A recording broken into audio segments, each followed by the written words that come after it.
এখন বিষয় pre anaesthetic checkup.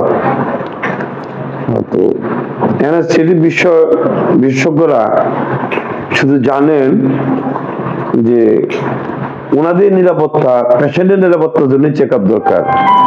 তথ্যটা আংশিক সত্য, আংশিক অসত্য। প্রি অ্যানেস্থেটিক চেকআপ অ্যানেস্থেটির জন্য, অ্যানেস্থেটিক সাহেবের জন্য বেশি দরকার, সার্জনের জন্য দরকার।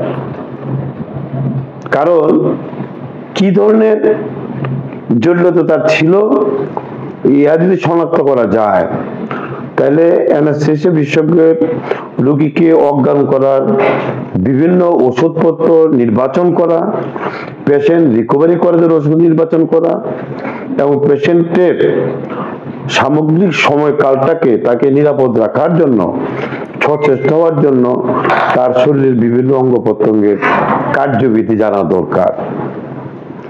কি ধরনের ওষুধ, তার কিডনির সমস্যা আছে কিনা, তার লিভারের সমস্যা আছে কিনা, তার লাঞ্চের সমস্যা আছে কিনা, হার্টের সমস্যা আছে কিনা, তার অক্সিজেন কতটুকু দরকার, কার্বন ডাইঅক্সাইড কতটুকু দরকার, এবং অ্যানেস্থেটিক ড্রাগস কত ডোজে তার জন্য দরকার, তার ওজন, তার স্বাস্থ্য, তার শারীরিক কন্ডিশন বিবেচনায় সেটা অতীব জরুরি। আর সার্জনের দরকার যে কি ধরনের জটিলতা তার শরীরে আছে, তার সার্জারির প্রক্রিয়াটা কি হবে এবং কি ধরনের মিজাজ উনি ওনার অপারেটিভ প্রসিডিউরে নেবেন, তার জন্য সেটা প্রয়োজন আছে। অ্যানেস্থেসিয়া দেওয়ার আগে যদি তার শরীরের কন্ডিশন জানা না যায়, ওষুধের ডোজগুলো মেনটেন করা সম্ভব না। পরবর্তীতে দেখা যায় সবকিছু জানার পরেও দেখা যায় যে পেশেন্টের অ্যানেস্থেসিয়া তার রিভাইভ করে না। 15 মিনিট, আধা ঘন্টা, 1 ঘন্টা, ইভেন আরো লম্বা টাইমও তার ওটি টেবিলে শুয়ে থাকতে হয়, মেনটেন করতে হয়।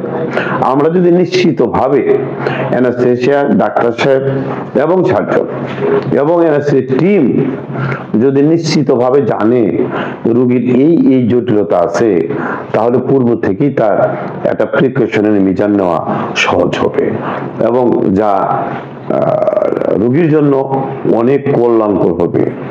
তবে একটি কথা বললে খারাপ শোনা যায়, আমি যখন ডাক্তারদের প্রশিক্ষণ দিতাম তখন বলতাম, save your skin first, then save the patient.